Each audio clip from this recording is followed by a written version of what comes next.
Chapter 6, Murder in the Hood. Soon, summer was in the air, school was out, and the family was getting ready to move into the new house. I spent that summer, like all my other summers, playing baseball. Only now, instead of having a soda or water after the game, I was smoking a joint and drinking beer. My mother didn't know, or maybe she did and didn't care. Papo's brothers were in a group called the Western Boys. They were not a gang. They were a team that participated in all kinds of sports together.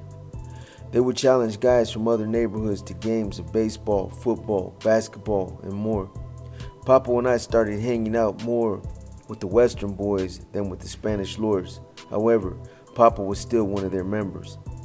The time came to move into Pedro's house. I didn't call it our house because Pedro constantly reminded me that it was his house. The apartment we vacated was quickly occupied. I recognized the boy in the family who moved into our old apartment. He was from the Von Humboldt. His name was Victor. We had played baseball together many times. I invited him to join the Western Boys. He was a welcome addition to our team. He could hit the ball and it would fly for a mile. He was also the only one who volunteered to play catcher when we played league ball. We gave Victor the nickname Flaco because he was tall and thin. We became very close, and so did our sisters and mothers. We slept at each other's houses on a daily basis and knew each other's family. My problem was, of course, Pedro. Flaco's problem was his sister, Millie. Millie was 7 years older than he was. She was tall and very attractive. Millie's problem was that she had a very active sex life. She went beyond being promiscuous. She was a nymphomaniac. Millie was also bisexual. Millie's lifestyle infuriated Flaco to the point of having fistfights with her. What bothered him the most was that she was so open about her ways. As her brother, Flaco was ashamed and always felt like he had to protect his family's dignity. It didn't help that his sister always came to Millie's defense. Flaco knew about Pedro's habit of abusing me. He told me that he would rather be in my place than to have a bitch for his sister. Our problems did one thing. They kept us talking and made us good friends. I felt that my problems were the only ones that truly mattered. Flaco's problem wasn't a problem at all. That was my attitude. I was learning to think about myself and myself only. All the problems of the world were unimportant compared to mine. Feeling sorry for myself also became an excuse for accepting failure. Like my mother, I blamed everything and anything. Nobody felt the pain I felt. Nobody else suffered but me.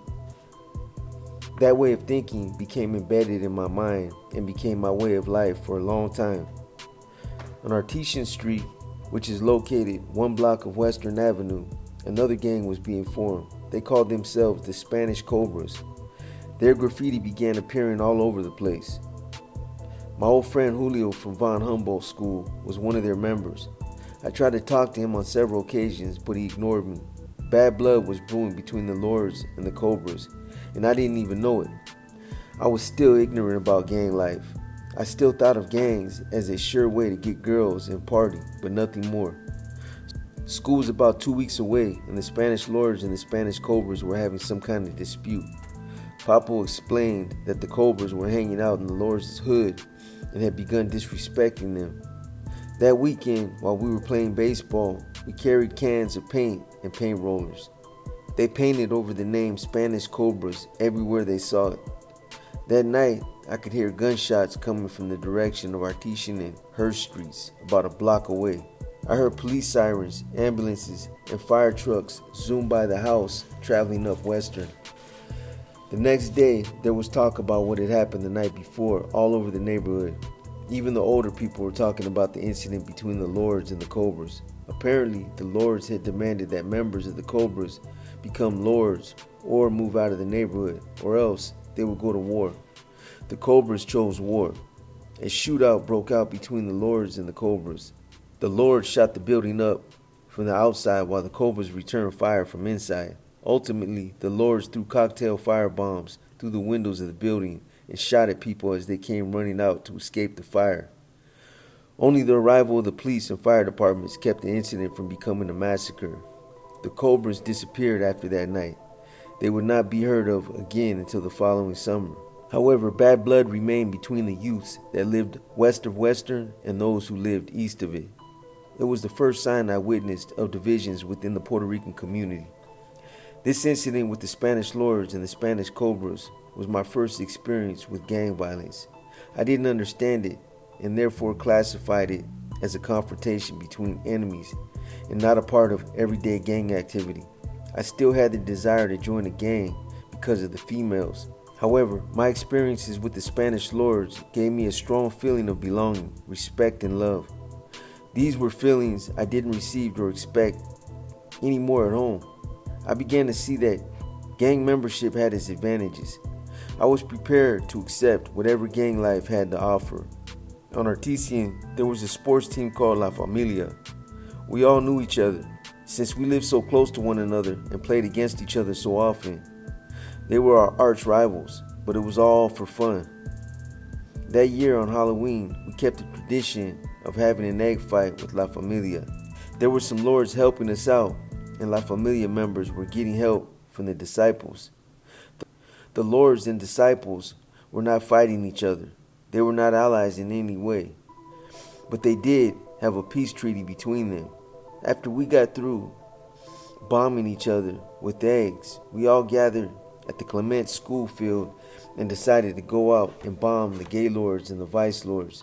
The Gaylords were a white gang whose motto was, "The only good Puerto Rican is a dead Puerto Rican." All the Latino gangs fought the Gaylords. They were known to have killed their share of Puerto Ricans in their time and wouldn't think twice about killing another. The Vice Lords were a black gang. The Latino gangs all fought them too. I didn't know much about the Vice Lords, only that they were bigger on the south side of the city and that the ones on the north side were supposedly a bunch of cowards. At least 100 of us gathered at the Clemente school field. We broke up into two groups, one headed toward the Gaylords and the other toward the Vice Lords. I went with the group that was going toward the Gaylords. Flaco, Papo, and I walked together. We had no idea where we were going. We just followed the older guys ahead of us. The Gaylords hung out on Campbell and Moffett Streets, about 6 blocks from North Avenue. The bombing party was over quickly. Only the first ones to arrive at Moffett and Campbell actually got to throw eggs at the Gaylords. By the time the rest of us got there, the Gaylords were gone. We had to hurry out of their hood before they came out shooting.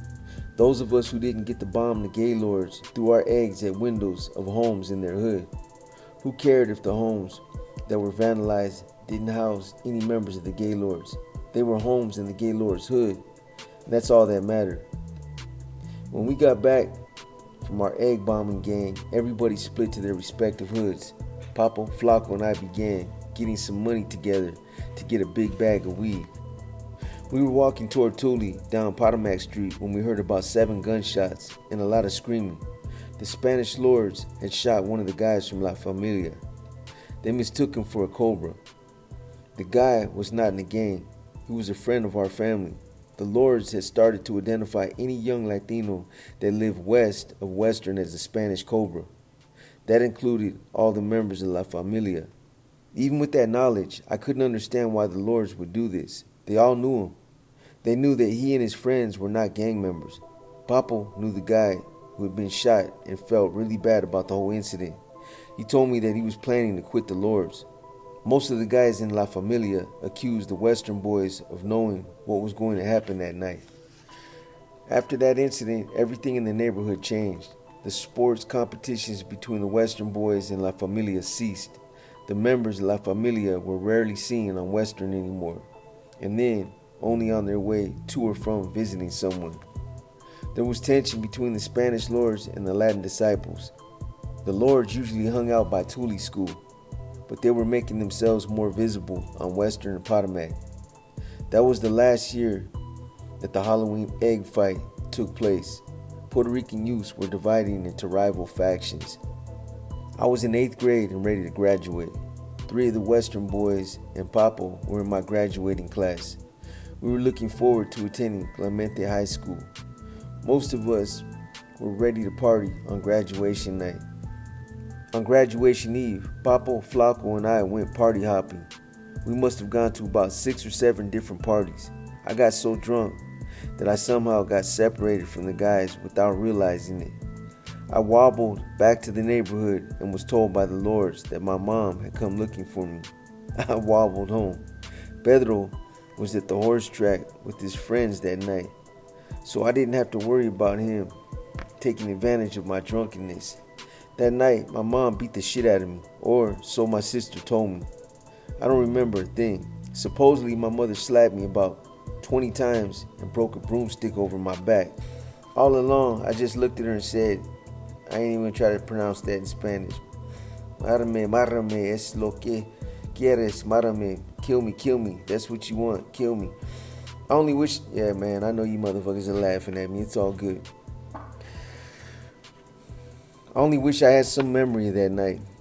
It would have been the only memory I'd have of not running under the bed when my mother beat me. On the other hand, there were rumors that I made a fool of myself for several parties.